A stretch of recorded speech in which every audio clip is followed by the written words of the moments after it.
This video is brought to you by Power Performance Products, where you can get $10 off your purchase of Body Storm and Body Effects. Welcome to our third episode of MMA Today. Today we are at Gracie Barra Burbank. I'm alongside the ever-talented Ronda Rousey. Thank you for joining us after a tough, rigorous sparring session you just had. I didn't know you knew my middle name, actually. Everybody knows. Really? Yeah, I guess everyone knows everything now, huh? It seems like it. You're a big star. How's that coming along for you? It's fun, it's challenging, it's interesting. How was the sparring session today? Got some good rounds in with the talented boxer there. Yeah, I had two great girls that are coming in, and they're fantastic. They're really tough, and they're helping me a lot. And it's really hard to find good girls to come in, and they always come in here, bright-eyed and bushy-tailed and ready to go. They help keep me motivated as well. How is that for you doing rounds when it's just stand-up? When obviously you want to get in there, you want to throw them on their back? It's hard sometimes, but then it's also easier because I don't take it as I don't take it as personally if things aren't going perfectly, because I always know that I'm holding myself back, but also it's kind of frustrating because a lot of times my first inclination will be to do something that's not allowed, and I have to stop myself and rethink. So sometimes it takes a little longer to make decisions if I have to second guess myself. Yeah, especially I know how competitive you are. So I know you don't like to lose at checkers. No, I don't like to lose at lunch. Like, I gotta finish first, that kind of thing. Well, you're always one to speak your mind, but it seems like you've been more opinionated than ever. And is that partly because the media is hounding you more than ever, or where's that coming from? I'm not any more opinionated than I used to be. I just think that, there's nothing like too small to slip by anymore. I feel like, every single thing is being dissected so much and put a spit on it, whereas like, I would be hanging out with my friends and just talking or whatever, and someone might have an iPhone and it would go on YouTube, but it would not be a big deal, whereas now it's like, I could say 15 nice things about 15 people and say one thing is kind of annoying, and people will just forget about everything else that I said that was cool, zone in on one thing and blow it up to, it's just I don't really have any control over any of it. So the way that it looks is, is the way people want it to look, and I have something to do with it, but it's not all me, and it is what it is. So it's frustrating for you. I mean, have you thought about maybe how you can do it differently if it's frustrating you? I just have to accept that a lot of these things are out of my control, and I'm not going to make a million new friends. It's just you have to accept that you're going to be misunderstood, and you can't take it personally. Your last few fights, you were excited. You liked the attention, and you're handling it great. It didn't seem to affect you at all. Do you feel like it's more difficult at this point now that you're as bigger than ever? It's just more work, I'm training harder than I ever did before, and that's more work, and it's getting more attention than all these fights ever before, so the press is more work. It's just more work, that's all it is. Is there a little less media attention though for the fight itself, for this fight, than with Misha's? Yeah, Sarah, she's pretty much said that she's not going to engage in any kind of pre-fight build-up, which is fine, if that's the way she wants to do it. I'm not going to spend any of my time trying to promote her as well then, I'll put as much time as I can into promoting myself, and if she doesn't want to get involved, then, that's her decision. Yeah. Well, you had some things to say about Kim Kardashian and Michael Phelps. Can you just maybe talk to us about where that came from? With those? Coming from people asking me questions. You ask me a question, I'll give you an answer. It's not like I'm calling these people up and being like, hey, listen to what I have to say about this. People ask me questions, and it just it sucks how things could just get out of control. Like I said, that the Michael Phelps thing kind of annoyed me. That was it. They're like, what was your favorite teammate? And I went on and on and on about how awesome Kobe is. And who was your least favorite? I was like, Michael Phelps kind of annoyed me because, when we had post parties with all the Olympians, he wanted his own section, his own VIP section. And I'm like, look, the whole idea of the Olympics is bringing people together. Yep. And, no matter what country you're from or what wars are going on, no matter how famous you are, we're all coming together in the name of sport. And for you to think that you're more important, you need to be separate from your own teammates, it's kind of annoying. Mm-hmm. And it was also I wasn't thinking about, if you're in a room with a bunch of your friends, I was sitting in a ring, this is my home, this is my comfort zone. If someone was listening to you talking on your couch and your friends, and they asked you a question, you would answer it much different than say if I was on a campaign, trail or something like that. So it's frustrating that you feel like you're just in a room with a couple of your friends, but someone has an iPhone and it's actually the whole world listening. And yeah, a lot of people took what I said the wrong way because I wasn't really thinking about it. I was just kind of saying it in my old gym lingo, you know, like you have to learn. When I'm at home, I learn how to talk amongst academics, and then when I'm at the gym, I have to talk amongst barbarians. When I was bartending, I had to talk amongst drunks, and when I'm doing press, I have to talk amongst a whole room full of people. And it's kind of hard to realize that, you know, I'm in one setting, but I'm actually talking to a million people at once, and you don't think about it. And so yeah, I said that a couple of things kind of annoyed me, and people was like, oh, Ronda said she's going to beat him up, she called him a douche. She was like, I never said anything like that at all. And then what I was saying about, like, you know, how I don't think that even he deserves to consider himself, you know, the most important Olympian anyway. You know, because think about it, someone like Mia Hamm is an amazing, you know, Olympic champion. She's one person on a team of 11. She gets 1/88th of the medal count credit as Michael Phelps does. Yeah. You know, and you know, I used to be a competitive swimmer before I did any of this stuff. And you know, swimming takes a lot of hard work, a lot of discipline, a lot of perseverance.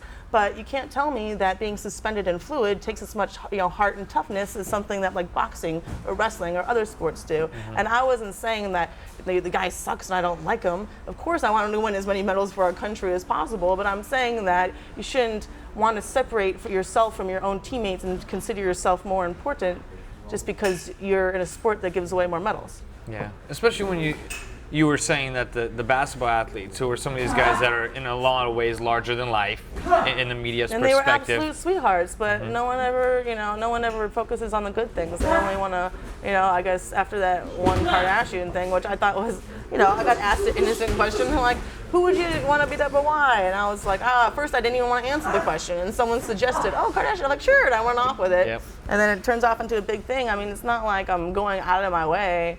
It's just like, I'm not in the fighting business. You just kind of have this mentality where you're not, it's not like you're an actor or something like this where you're in the business of making friends and connections. I'm literally in the business of making enemies, so I'm just going to say whatever comes to my mind, like blah. Yeah. You know, and it's so not what people are used to that no one wants to focus on the nice things that I say. They want to focus on what's different, which is, you know, sometimes I just go off, you know, especially if I'm in a gym with a bunch of guys and I'm on barbarian mode. I'm gonna like be talking in gym lingo as opposed to if I'm in like in the Democratic debate, you know. And I just have to be more mindful of, you know, who I'm talking to. You know, like you sit around these like you. I've known you since the beginning of my career, and I feel like we're just sitting down and talking amongst two friends, but we're not.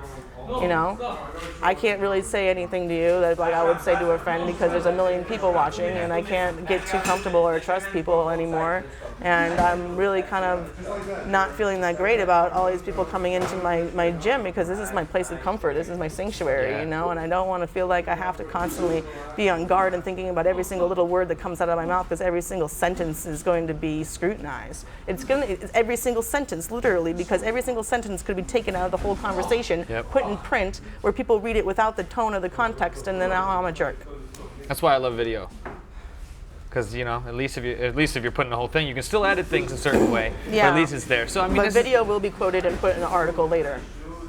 It is, of course, a learning process, and you feel like you've learned a lot, especially in the last month. Yeah. You know, I'm learning. I'm new. This is a whole lot to handle at once, and I'm gonna make mistakes. And you know what? If everyone forgot about the Gulf oil spill already, you know, this is gonna blow over. But you know, I'm very much a perfectionist in a lot of things that I do, and you know, it's depressing if I feel like, you know, things don't go over the way I want them to.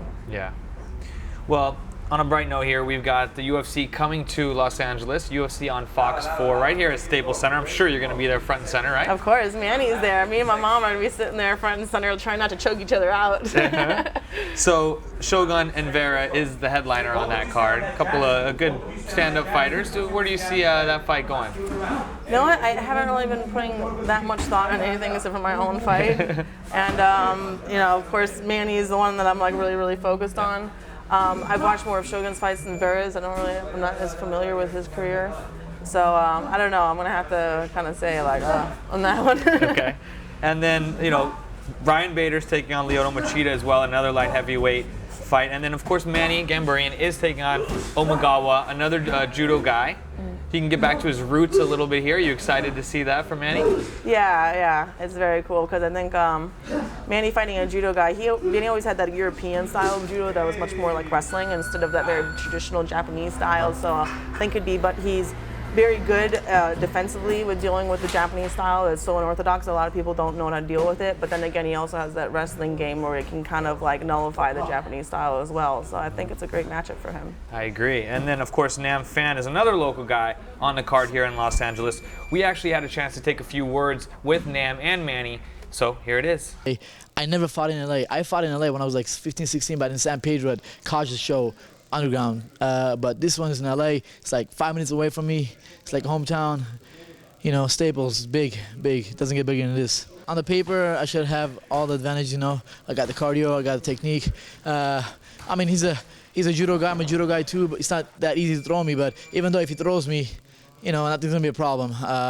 I know how to grapple, I know how to strike, I know how to ground and pound, I know how to wrestle. So it won't be easy fight. So, but you know, I'm looking forward to get a W, and I'm ready for a war. Anytime you fight a tall guy, you gotta watch out for their distance. You know, it's easier for him to hit me, and it's a little bit harder for me to hit him. I started training with Uriah Faber and Alpha Male, and trying to train with a lot of higher level guys. Pretty much try to show me, like, you know, dieting, of course, how to train better. Dieting tips, how to rest, how to train, train hard, train light. You know, rest your body well. It's gonna be a big bloody mess. You know, I don't see anyone getting finished, but you know, hopefully I get my hand raised. But definitely fireworks for this fight. Back now, UFC 150 goes on the weekend after August 11th in Denver, Colorado, where it all began for the UFC. Frankie Edgar is taking on Benson Henderson in a lightweight championship fight. Any thoughts on that one, Ronda? You know, I missed the first one. I didn't get to see it. I still haven't been able to see it, and I like them both. So I can't say because I didn't watch the fight yet. Now I gotta go and do my research now because I guess I'm gonna get asked this question more. But I don't know. I really am interested to watch it though. It's gonna be a great fight, but I can't really pick sides yet because I am not informed on that subject at the moment.